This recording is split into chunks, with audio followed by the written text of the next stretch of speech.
This is Radio Plasma, a space dedicated to the exchange of ideas. Conversations, stories, music, performances, and randomness. Listen at radioplasma.com. Also, you can find us on Spotify, Apple Podcast, Google Play, TuneIn, and Stitcher.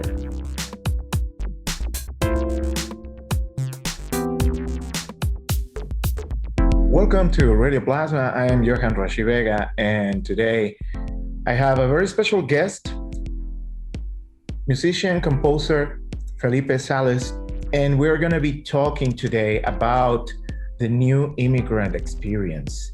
And this is because there is going to be a concert happening on April 24th that is part of a series of events, particularly this one, making a strong emphasis on the experiences and what it means to say we are immigrants.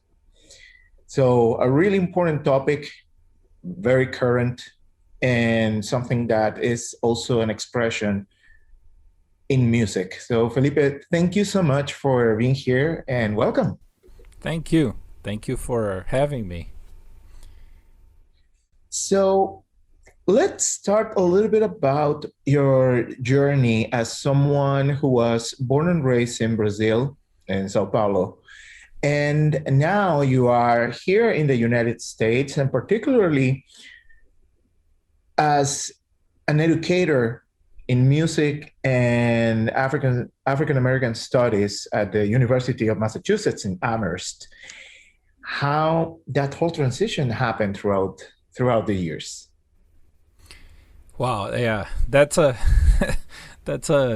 interesting question and a bit of a long story. You know, I've been involved with music since I was young. I mean, I discovered the saxophone around age 14, but I had taken a little bit of piano before. There's always lots of music in my house. My dad listened to a lot of music, and you know, there's a lot of little things that happen in my family that brought them close to Brazilian music history. So it's kind of like it's always been part of my life. But you know, one day I kind of discovered the saxophone, and I wanted to play, and that kind of hijacked my entire life. You know, music kind of became like the focus around that time. So after a while and getting into jazz and things like that, I kind of started thinking about the idea of moving here. And because I didn't think I was ready to do it right away, I went to the university in Brazil. I studied music there, and then I decided I was coming for a master's degree here, right?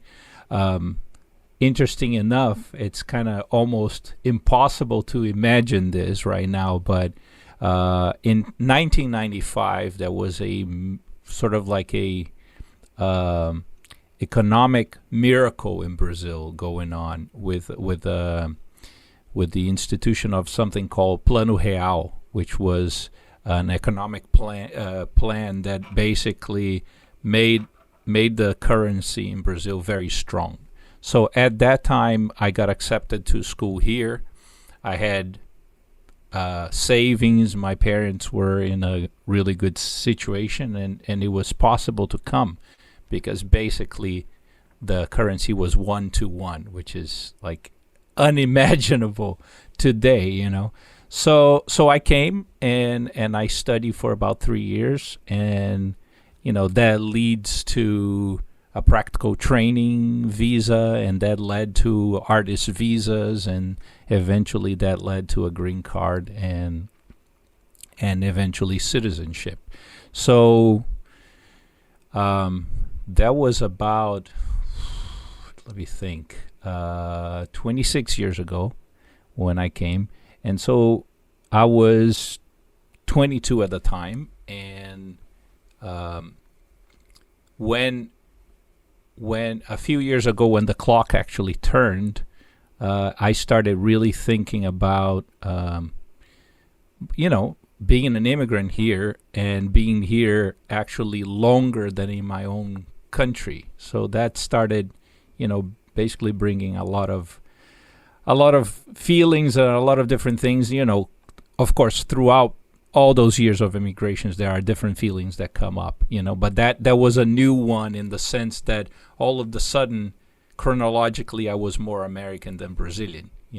So that brought a lot of different ideas into my mind, and I was always very interested in the idea of culture and identity, and even the cultural identity that the language brings into, especially music, but also the way you understand the world. I think there's a lot of things that are ingrained in the language, the way we see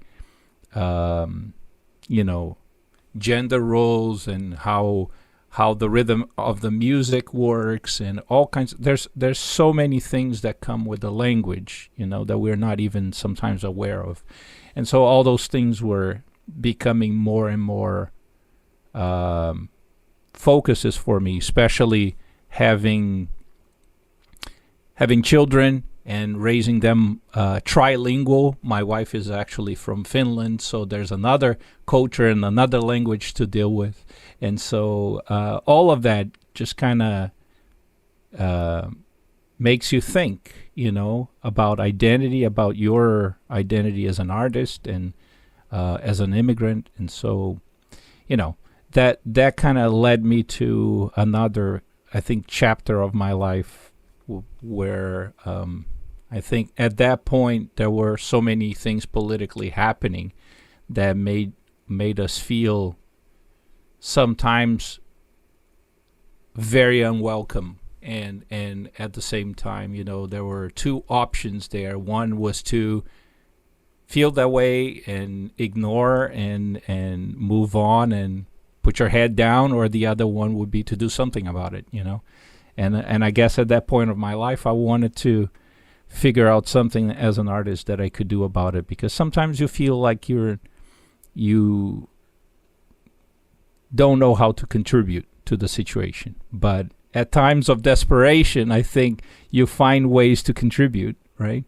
I would imagine that's kind of what led me to do what I did. And with that came the concept of the new Immigrant Experience. And this is an album that debuted on March 2020, just when this whole new lifestyle, not necessarily something that we wanted to be in, but we learned how to adapt and to figure out ways to thrive.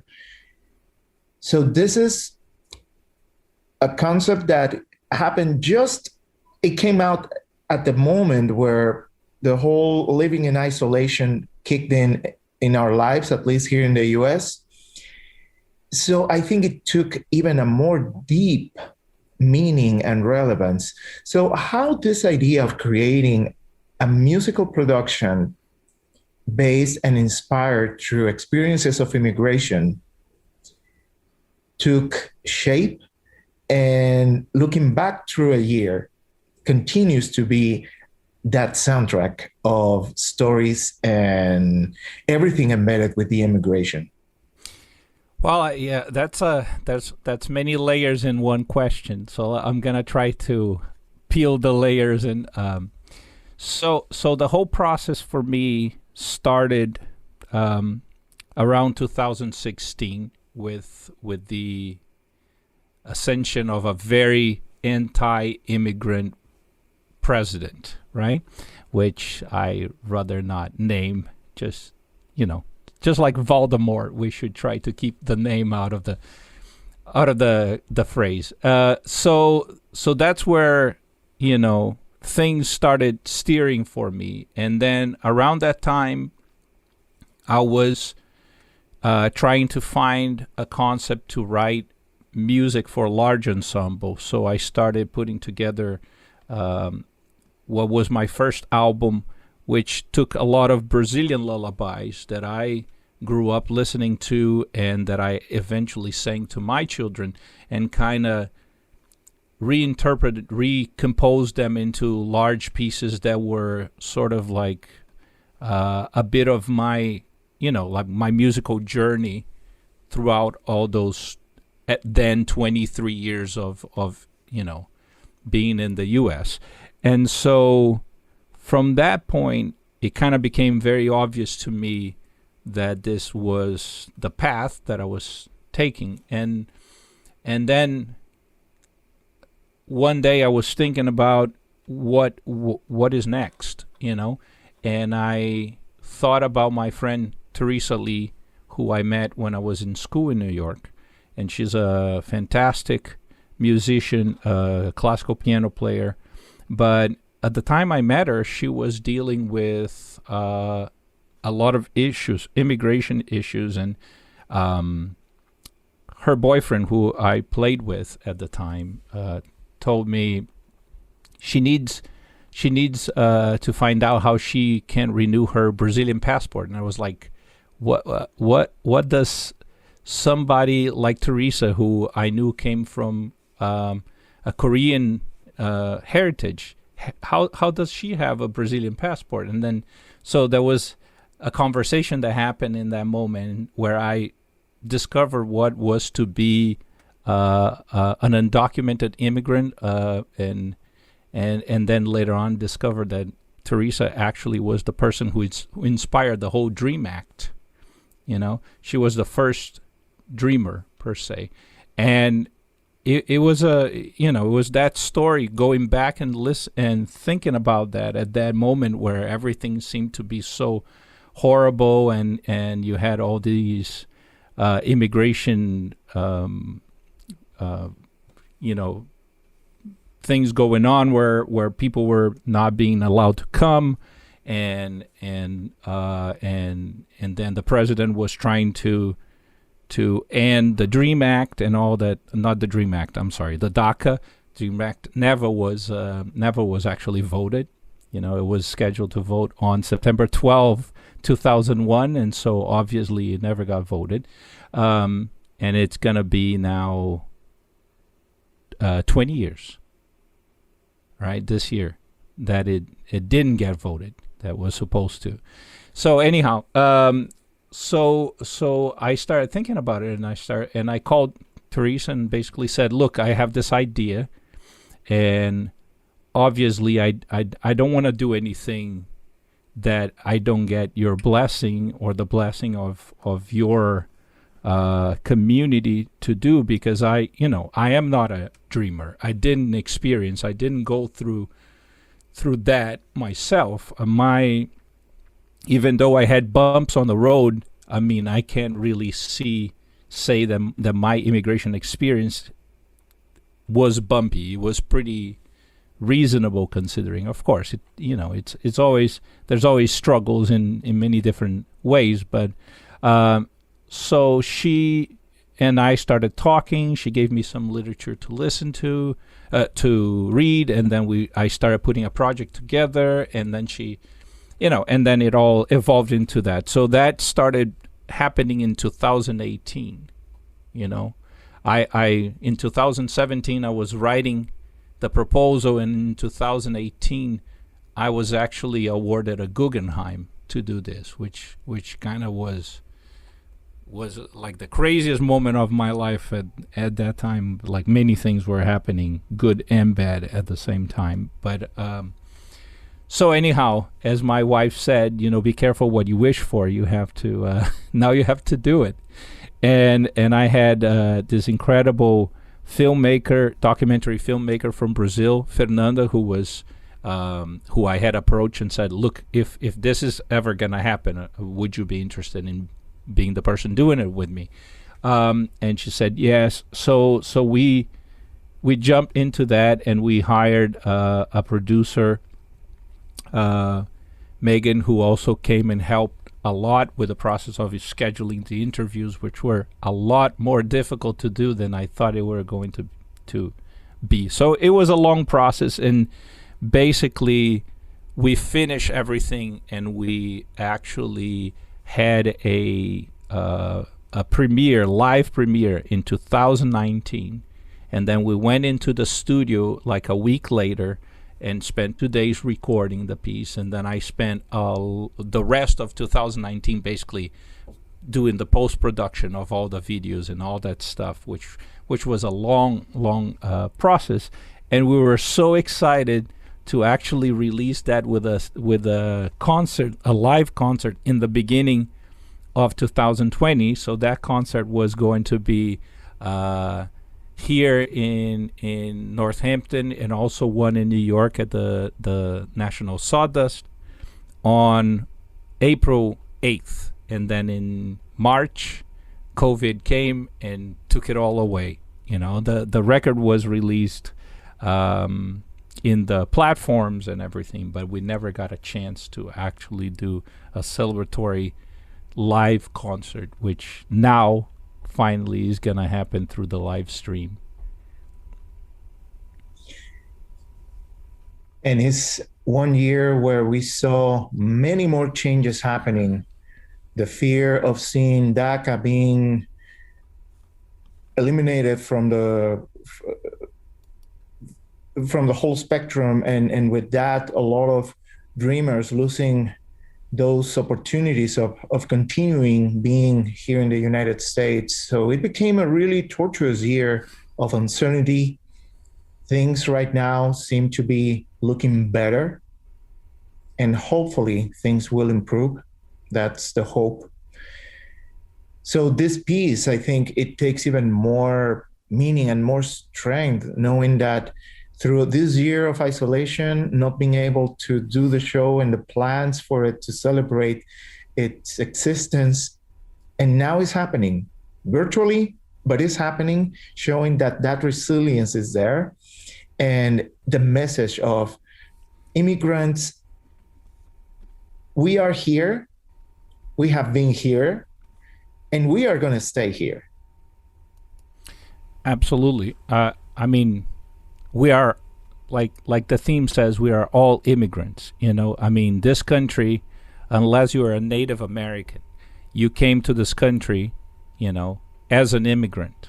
Sometimes not by your own choice, obviously, but I think one of the things that the pandemic really brought to me was the sense that historically, and this is, obviously we keep on educating ourselves, not just trying to educate other people, but historically there are so many times in the history of this country where in moments like this, the people who suffer the most are immigrants, especially undocumented immigrants, because they're really taking advantage of in situations like this. If you think about the period where we're living, undocumented immigrants cannot get any support from the government. They cannot get any unemployment. Even the businesses that actually want to try to help undocumented immigrants, that have hired undocumented immigrants in the past, they cannot use the bailout money to pay for them. So obviously they are the ones that are not getting rehired. They're not the one. They basically don't have any rights. They are in situations like that, a lot of the times also exploited by people who get money to say do construction work or to do cleaning work. I read a book recently by Carla Cornejo Villavicencio, and it's called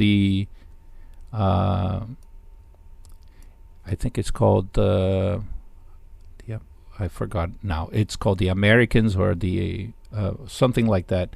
And it talks about all these different situations in which immigrants were basically exploited. And during September 11th, during the cleaning of September 11th, during Hurricane Sandy, and all situations like this. So I think of where we, a project like this. I hope it can help people who are not in that situation understand the fragility of people who are in that situation, and also understand, I mean, to my surprise, I've talked to many people who are born and raised in this country who some of them were like our second or third generation Americans, but have no idea what immigration actually really means, what the process, the difficulties, the issues, and all kinds of things that are involved in how people are completely they don't have rights a lot of the times. It's not just about voting.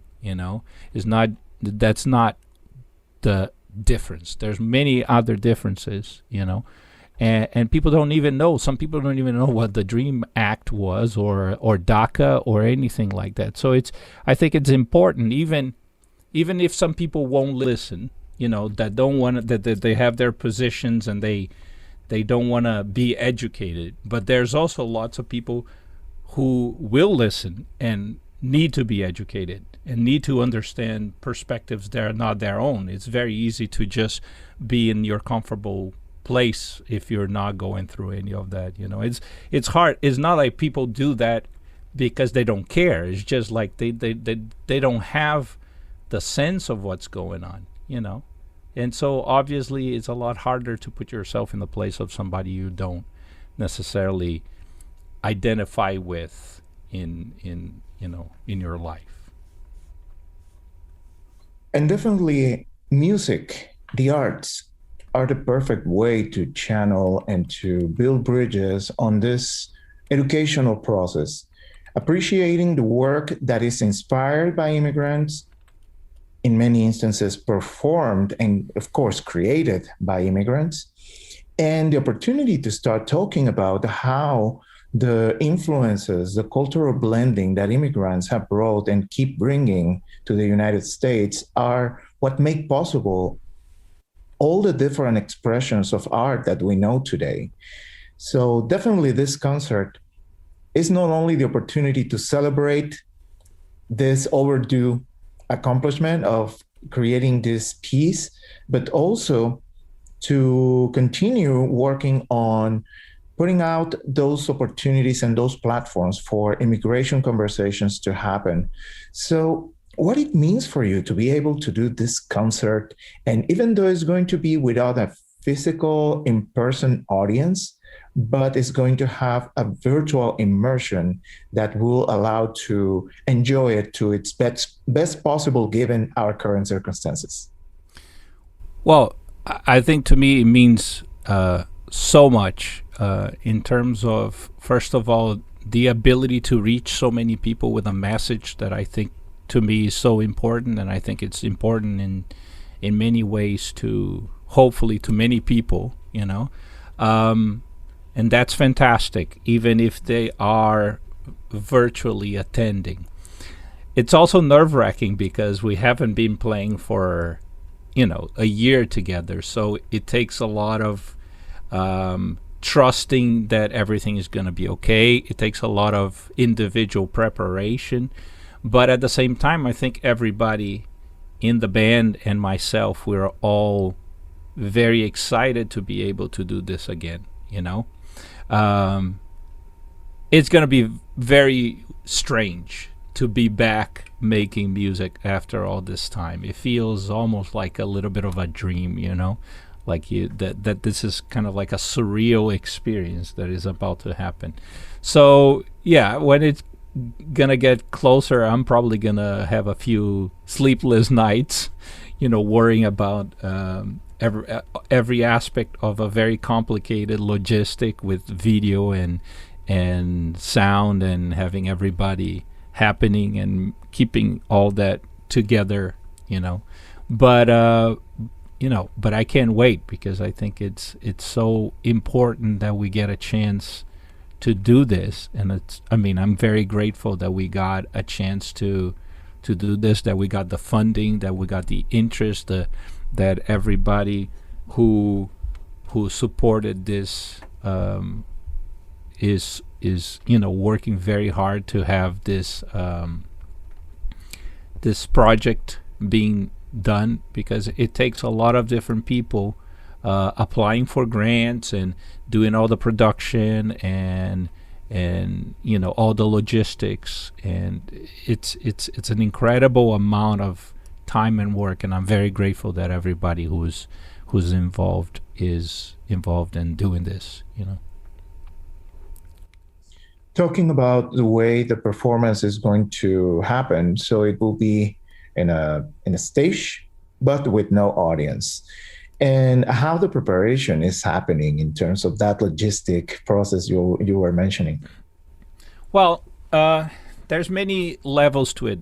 In the band level, I mean, we played this music before, and everybody is actually going back to the recordings and looking at their parts, making sure that there's no surprises, and everybody has their music done properly. And of course, we'll have maybe a few sectionals and a full band rehearsal in the morning of, and then we are also doing a tech rehearsal, and I'm also working with the production crew and the theater crew. So we go into the theater in advance, make sure all the videos and all the video software and all that stuff that needs to be in place for all the cues to be done in time. But so maybe I should explain a little bit of that.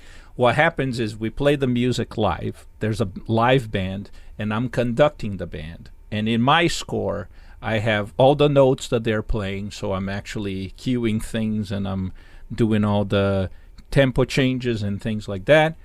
And at the same time, I have all these video cues. They're all organized, and they go through a software, and then I command somebody who's basically triggering the different cues in the software, because all the cues are also marked in my score. So I'm basically like the conductor of video and music, and it makes me nervous just to think about. But we've done it.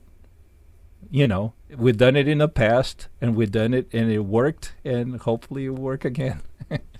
With all those people involved, and they all know what they supposed to do, and there's rehearsals, and everything just works out. But it is a bit of this kind of crazy gamble. At least that's how I felt in the first time we did, and there it was. It happened. The vision happened. Everything happened. And so it will happen again,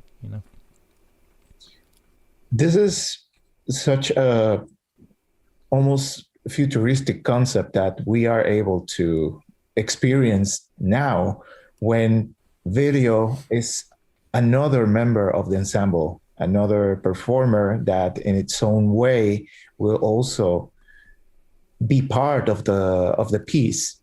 And not necessarily through sound, as traditionally one will expect when we're talking about a music ensemble, but combining multimedia, combining this hybrid format, being in person as a performers, and trying as an audience virtually to get the most possible out of that experience, I think is a fascinating concept, and so innovative and so important to show how that ingenuity is capable of breaking barriers and go beyond the expectations on things that have kept us away from the stages for a year now.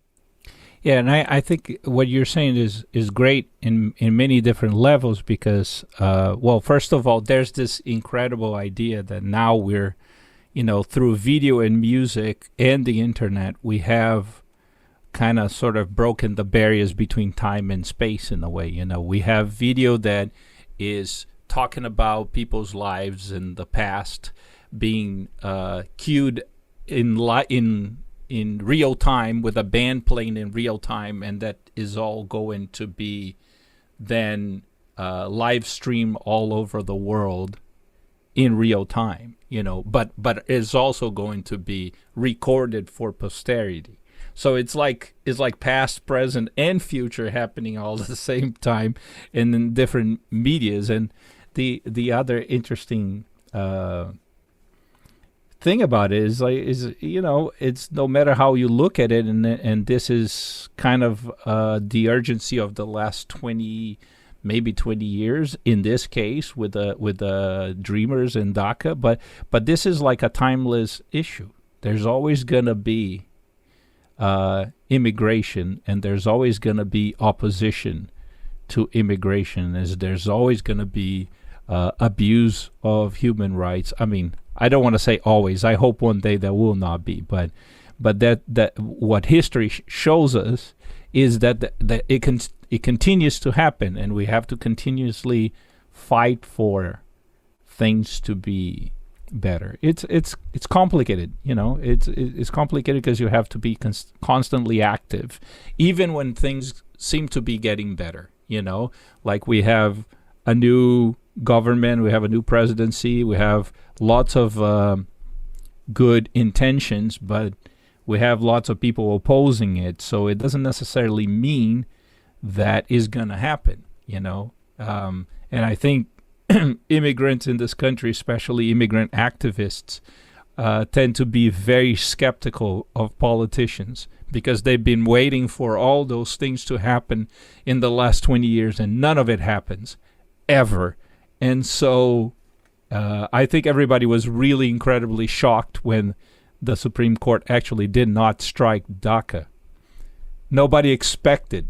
Everybody expected the worst, And once in a while you get a good news. But it's still, the issues are still there. And as people say, DACA is a Band-Aid solution to a much broader issue, which the new administration wants to tackle. But we got to see if it happens, because there's lots of representatives from different states, from different opinions and political positions that might not want that to happen.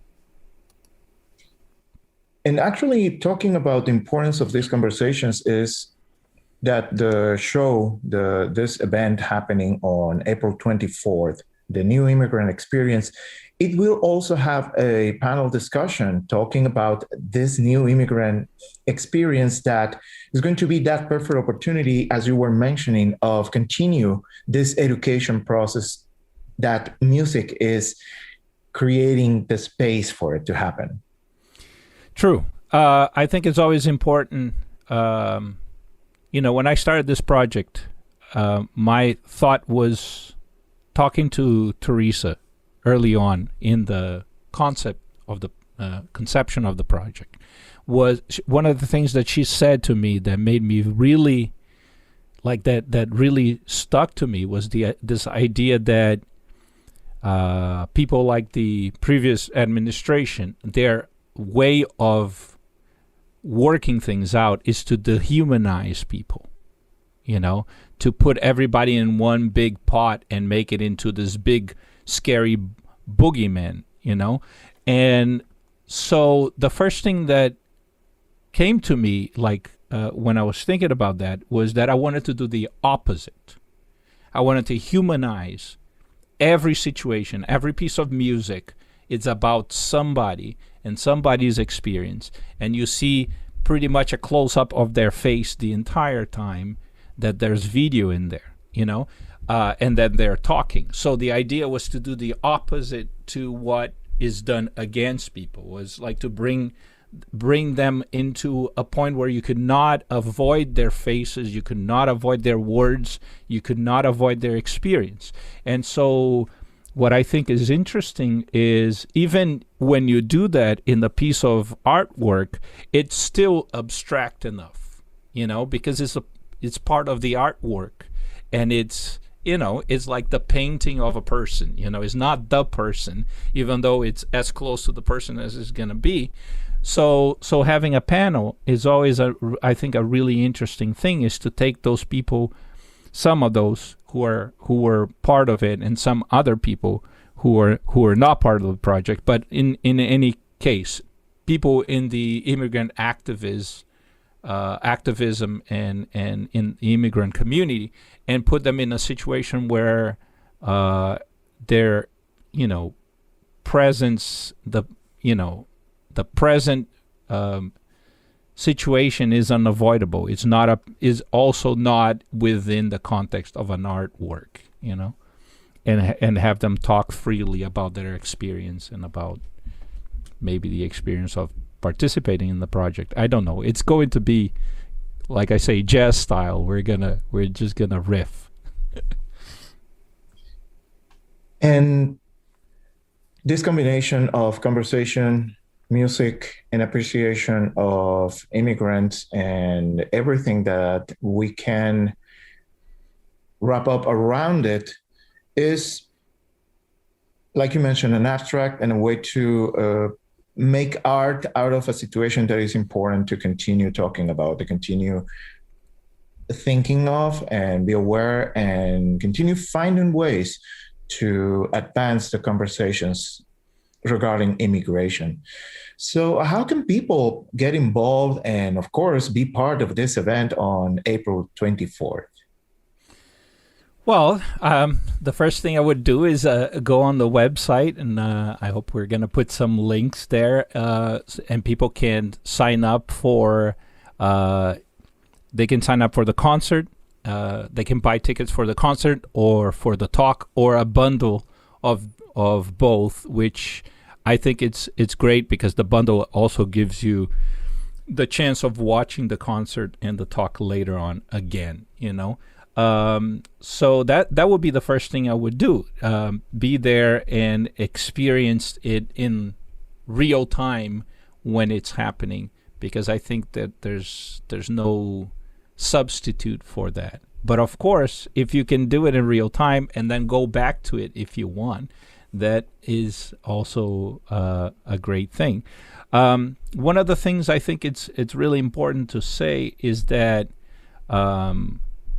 the role of a work of art is not only the, say, intellectual education on the matter or so, but is also the idea of connecting with people emotionally, which I think is a huge part of what I hope is the success of the project. Because I think it's important to reach people in ways that are not only the intellectual sort of lecturing way on the subject. I think if people can connect emotionally with what other people are going through, it makes them more aware and more willing to educate themselves on the subject. So the music and the interviews together, I think they have sort of this. It's not a movie, it's not a documentary, it's not a piece of music, it's everything together, And it's an experience that you can't really describe unless you're in it, So I think people need to go and experience that to understand what I'm saying, It's hard to even describe what it is when you get the entire thing. And sometimes it's pretty overwhelming too. People have said to me, it's so overwhelming that I want to go back and I want to watch it again because I didn't think I could actually digest everything that was being, And some people focus more on the interviews. Some people focus more on the music. Some people focus more on the general mood. And I think that, it's, and like I would hope any piece of art is, there's many different ways of approaching it, and there's many different experiences from if you revisit it, So anyhow, I just wanted to say I don't think it's like many things that people have experienced. So I would highly recommend going and check it out. Definitely an experience worth not missing and being part of. I will say in different ways is history in the making in terms of conversation, education, appreciation, and enjoying a performance, a deep, well thought, and deeply inspired music creation that just that to get started is more than enough reason to be part of it. But if we add all the background that it has, it's definitely an experience, an educational experience for everyone who gives the opportunity to themselves of being part of this event. Thank you. I appreciate you saying that. And, you know, it was an education for me too, in the process of making it, you know, even being aware of many things. I wasn't aware of many others, you know, and Fernanda and Megan and I joked a lot about it, especially Fernanda and I afterwards, how many times we cried in the process of interviewing people and editing the videos and composing the music. And on the first rehearsal, I cried in front of the entire band. And, you know, it was an incredibly emotional experience for me that, you know, I hope that some of it comes across to other people and touch other people to be involved and understand other perspectives than not only their own perspective, you know. This is our conversation with Dr. Felipe Salles and the new Immigrant Experience. This is a concert that it will happen on April 24th, and all the information on how to get your access to this event is posted on the listing of this session on our website, radioplasma.com. And Felipe, I want to thank you for this conversation, for this work, for this commitment to education, and for support of immigration and immigrants who are here and not yet here. Anything else that you would like to add? Well, first of all, thank you for having me. I would like to thank everybody who's been involved in any part of this process, from the making. From the Guggenheim Foundation, who made this possible, to Fernanda and Megan, who really made this logistically possible in the video settings, to my band, who really made this a real thing in musically for me, and of course everybody who's supported, and Cassandra and Kristen, who are you know, working so hard to put this event together, and you know, and you, of course, everybody who was interested in supporting you know, immigrants' rights. And of course, all the people who graciously agreed to be interviewed and be part of this project. And we also want to thank Laudable Productions, Cassandra and Kyle, for making this event happening and being able to get access to events of this sort here in our region in Western Massachusetts. So Felipe, once again, thank you so much for being here with us, and wishing you the best success on this event on April 24th, and to much more in the future with your career and your music process, enjoying listening to your music. Thank you so much. And it was a pleasure anytime. Hope it's always great conversation to be here. With this, we conclude our session on Radio Plasma with our guest, Felipe Salles.